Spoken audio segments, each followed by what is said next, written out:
nação São Paulina ligada aqui no canal Soberano FC 24 horas. Eu sou o Matheus e no vídeo de hoje a gente traz tudo sobre a decisão contra o Red Bull Bragantino no sábado. Vamos trazer detalhes desse confronto decisivo, quem é dúvida, quem está apto para atuar, situação do elenco e tem reforço já regularizado no bid e pronto para jogar. Tem renovação de craques do elenco bem encaminhada, empresário ameaçando saída de graça, bastidores políticos pegando fogo e a pergunta que está explodindo nas redes sociais: Felipe Coutinho no São Paulo, Alisson novamente pautado no Corinthians e todos os bastidores dessa movimentação. Mas antes de tudo, já deixa o like, se inscreve no canal se ainda não for inscrito, ativa o sininho para não perder nenhuma notícia que rola no mundo do tricolor do Morumbi. Sem mais delongas, bora pro vídeo. E o tricolor regularizou oficialmente o Cauli no bid da CBF. O nome já apareceu no sistema, está apto legalmente e agora depende apenas da decisão do Crespo para estrear. Ele foi apresentado, vai vestir a camisa 80, treinou normalmente na Barra Funda e deixou claro na coletiva que já fez pré-temporada no Bahia e está pronto fisicamente. Ou seja, se jogar ou não contra o Red Bull Bragantino é escolha técnica. A tendência é que ele seja inscrito na lista do Paulistão,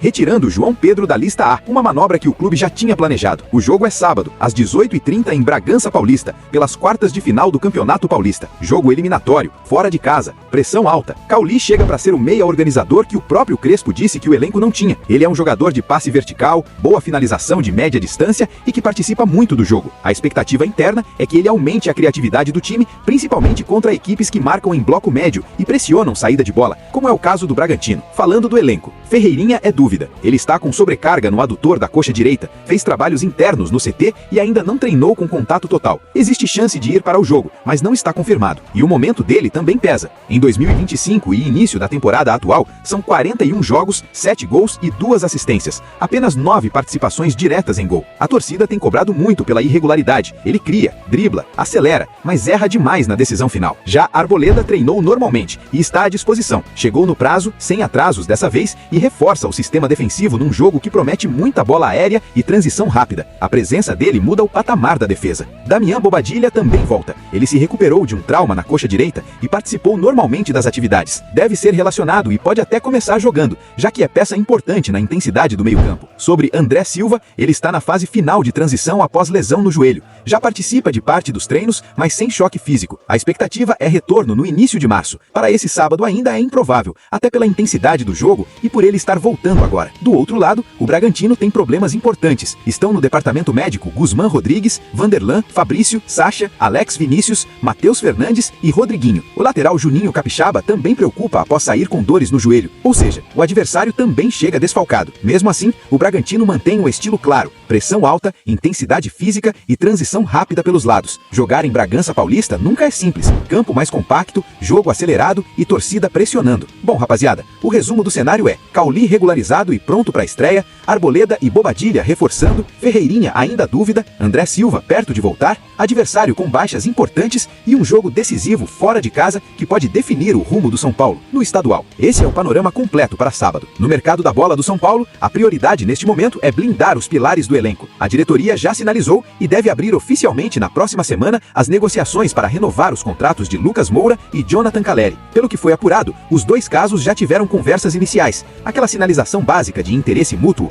e agora entram na fase de negociação de fato. A ideia do São Paulo é trabalhar com contratos por metas, semelhante ao modelo fechado com Luciano. No caso do Calleri, a tendência é um contrato até dezembro de 2027, com possibilidade de extensão até 2028, caso ele atinja a meta estipulada: 35 jogos com pelo menos 45 minutos em campo. Existe também a possibilidade de o contrato já sair até 2028, com gatilho para mais um ano. Mas o cenário mais forte hoje é de um ano com cláusula de renovação automática. Internamente já se comenta que esse pode ser o último contrato do argentino no clube, já que ele tem o desejo de encerrar a carreira no All Boys, na Argentina. Já Lucas Moura deve seguir o molde do contrato de Luciano: 2 temporadas garantidas, com possibilidade de renovação por mais uma, mediante metas, também na casa de 35 jogos, com pelo menos 45 minutos em campo. A grande questão é salarial. O São Paulo, neste primeiro momento, não fala em valorização. Existe a dúvida se haverá manutenção dos vencimentos ou até uma possível adequação, principalmente no caso do Lucas, que hoje tem um dos maiores salários do elenco. A resposta interna foi clara: isso será negociado. Ou seja, ainda não está definido se mantém, reduz ou ajusta, mas a intenção é resolver isso já nas próximas semanas. E enquanto o clube trabalha nessas renovações, o mercado também aponta que o São Paulo ainda busca reforçar o meio-campo. Mesmo com a chegada de Cauli, que já foi registrado no BID e será inscrito no Paulistão, a diretoria entende que pode trazer mais um meio-campista para fortalecer o setor. O próprio Crespo já afirmou que o clube não parou em Cauli, não citou nomes nem posições, mas as informações indicam que o foco é o meio-campo. E no meio dessa movimentação toda, surgiu aquele assunto que sempre mexe com a torcida.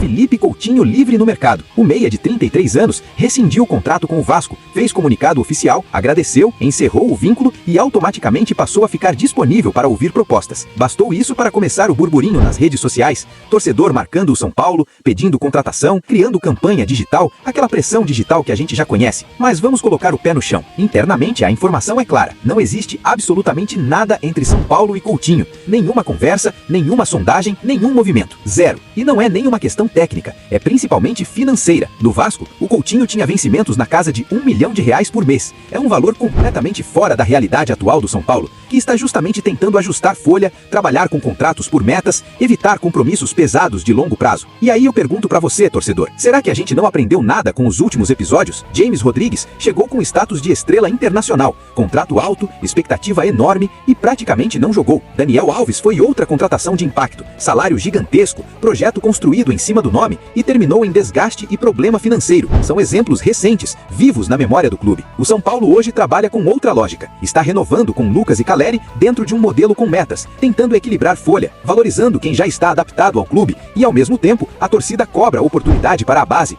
cobra espaço para os meninos, reclama quando um garoto não recebe sequência, mas aí aparece um nome midiático, medalhão, jogador já na reta final de carreira e parte da torcida começa a pedir contratação como se o clube estivesse sobrando dinheiro. Não é assim que funciona. O Coutinho é um grande jogador? É. Tem qualidade técnica? Tem. Mas é uma contratação de risco alto, custo elevadíssimo e retorno incerto. Aos 33 anos, vindo de rescisão, com histórico recente de oscilações físicas e técnicas, seria mais uma aposta pesada, no momento em que o São Paulo está justamente tentando fugir desse perfil de operação. E outro ponto importante, o clube está no mercado buscando peças pontuais, principalmente para o meio-campo, mas dentro de um perfil específico, jogadores que caibam no orçamento, que aceitem modelo por produtividade, que não comprometam a saúde financeira do clube. O nome de Coutinho simplesmente não se encaixa nesse cenário. Então, antes de transformar rede social em pressão, vale refletir. O São Paulo precisa repetir a fórmula dos contratos astronômicos que deram dor de cabeça ou precisa consolidar um projeto mais sustentável, valorizando quem já está aqui e dando espaço para a base que a própria torcida diz que quer ver? Hoje a resposta interna é clara. Não há negociação, não há conversa e não há movimento por Felipe Coutinho. E sinceramente, olhando para o momento financeiro do clube, dificilmente isso vai passar de especulação de redes sociais. Falando ainda de mercado e movimentações, o caso Alisson ganhou um novo capítulo. O jogador não deve permanecer no São Paulo. O clube já orientou seus empresários a buscarem um novo destino. Ele teve negociação frustrada com o Corinthians anteriormente, foi especulado em Santos, Vasco, Fluminense e até MLS. Agora, segundo informação divulgada no programa da Rede TV pelo comentarista Guipa, o Corinthians pode retomar as negociações a pedido de Dorival Júnior. Esse novo movimento aconteceria após a rescisão contratual de José Martínez, que gera uma economia de aproximadamente R$7 milhões ao clube rival. A saída abriria espaço financeiro para uma reposição no setor e Alisson voltaria ao radar. O próprio Dorival teria solicitado à diretoria corintiana que retomasse as conversas. Vale lembrar que na negociação anterior, o Corinthians alegou que tinha dinheiro, mas que não via bom custo-benefício. Agora, com a economia gerada, a situação pode mudar. Enquanto isso, Alisson segue treinando normalmente no CT da Barra Funda, mas não é relacionado para jogos. A permanência dele no São Paulo é considerada praticamente descartada. E agora a gente precisa falar da situação do goleiro Yang. O empresário dele, Wagner Ribeiro, foi para a imprensa e falou sem filtro. Disse que o Yang está há mais de 11 anos no São Paulo, que não vem sendo valorizado e que já está trabalhando para que ele assine um pré-contrato com um clube do exterior no meio do ano e saia de graça em dezembro. E aí veio a frase que pegou pesado. Vai ser um novo Lucas Perry. Quando ele fala isso, ele sabe exatamente onde está mexendo. Porque o torcedor lembra de jogador que saiu daqui desacreditado, cresceu fora e o São Paulo não viu R$1. O empresário ainda citou os jogos que o Yang fez na temporada passada, que foram acho que 3 partidas. Foram chances pontuais, sem sequência. E goleiro a gente sabe como é. Se não tem ritmo, qualquer erro vira manchete. Teve falha com os pés contra o Sport? Teve, e a torcida caiu em cima. Só que também não dá pra dizer que ele teve uma sequência de 10, 15 jogos pra se firmar. Aí fica aquele dilema, faltou oportunidade ou faltou ele agarrar de vez a chance? Dá pra discutir os dois lados. O problema é que agora a situação ficou séria. O contrato tá andando, o São Paulo trouxe outro goleiro, o espaço diminuiu ainda mais e o empresário já tá falando abertamente em saída gratuita. Isso é pressão clara na diretoria. E aí eu te pergunto, o São Paulo vai deixar mais um menino de Cotia sair de graça? Porque se não renovar agora, se não criar um plano, seja pra aproveitar, seja pra renovar e emprestar pra ganhar rodagem, o risco é enorme. Depois não adianta reclamar. O alerta foi dado. E quando o empresário começa a falar em novo Lucas Perry, é porque o staff já tá se movimentando. Agora, falando sobre mais polêmicas nos bastidores, porque o que tá acontecendo dentro do São Paulo não é simples, não é raso e tá longe de ser apenas mais uma divergência política comum, o negócio ganhou mais um capítulo. Primeiro, é importante deixar muito claro para quem tá assistindo. A reunião do dia 23 de fevereiro não é para votar a exclusão de ninguém. Ou seja, tanto Douglas Schwartzman quanto Mara Casares serão ouvidos. Eles vão apresentar defesa, vão se posicionar oficialmente diante do Conselho e só depois disso é que pode existir um encaminhamento para uma votação de exclusão. Então, para deixar claro, não existe expulsão automática agora. Mas, ao mesmo tempo, nos bastidores, o clima é de tensão total, porque muitos conselheiros estão dizendo claramente que pode virar pizza. Essa expressão tá rodando forte lá dentro. Existe um receio de que, depois de todo o barulho, tudo acabe em uma punição branda ou até em nada. E parte do Conselho não quer isso. Tem gente defendendo que, se houver comprovação de irregularidade, a punição precisa ser exemplar, justamente para marcar uma nova postura política no clube. E aí entra o ponto central da crise, o áudio vazado. Esse áudio teria sido gravado em uma reunião interna e acabou se tornando peça-chave de investigação. O caso envolve o camarote 3A do Morumbi e gerou abertura de inquérito. Só que, além do conteúdo do áudio, surgiu uma outra guerra, a forma como esse material foi obtido e divulgado. O Douglas abriu representação na comissão de ética, questionando justamente isso. A alegação é de que houve irregularidade na captação e no vazamento do áudio. E o mais impressionante é que acataram o pedido dele. E nessa representação aparecem nomes importantes do cenário político do clube, entre eles Vinícius Pinhotto e até outro conselheiro citado no pedido. A linha de defesa é que houve quebra de ética na forma como o material veio à tona,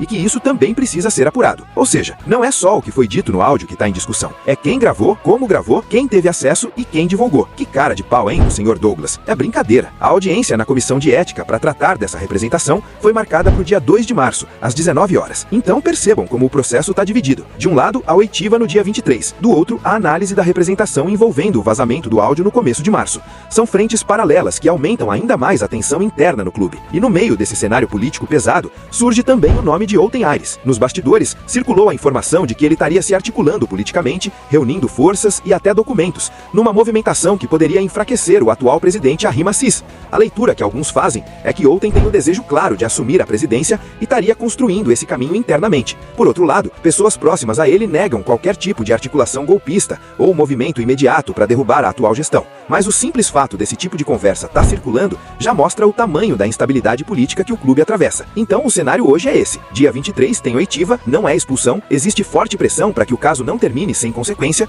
há investigação envolvendo áudio e questionamento formal sobre seu vazamento, com nomes importantes citados, e nos bastidores, movimentações políticas que mostram que a disputa de poder está longe de acabar. O torcedor olha tudo isso e fica com um sentimento claro. O São Paulo precisa de estabilidade, precisa que a política pare de atrapalhar o futebol. Mas enquanto isso não acontece, a gente vai continuar trazendo cada detalhe, porque o que está acontecendo agora pode definir os próximos capítulos da história política do clube. Bom, é isso. Agora eu quero saber de vocês. Você contrataria o Felipe Coutinho? Ou o Cauli já chegou para resolver a carência no meio-campo? Sobre as renovações, renovariam com Lucas e Caleri? E em relação ao Yang, o que fariam? Tão confiantes para o jogo de sábado? Deixa aqui nos comentários a sua opinião. E claro, não esquece de deixar o like, se inscrever no canal e ativar o sininho para não perder nenhuma novidade. Obrigado por ter ficado até aqui. Um forte abraço e, como sempre, vamos São Paulo!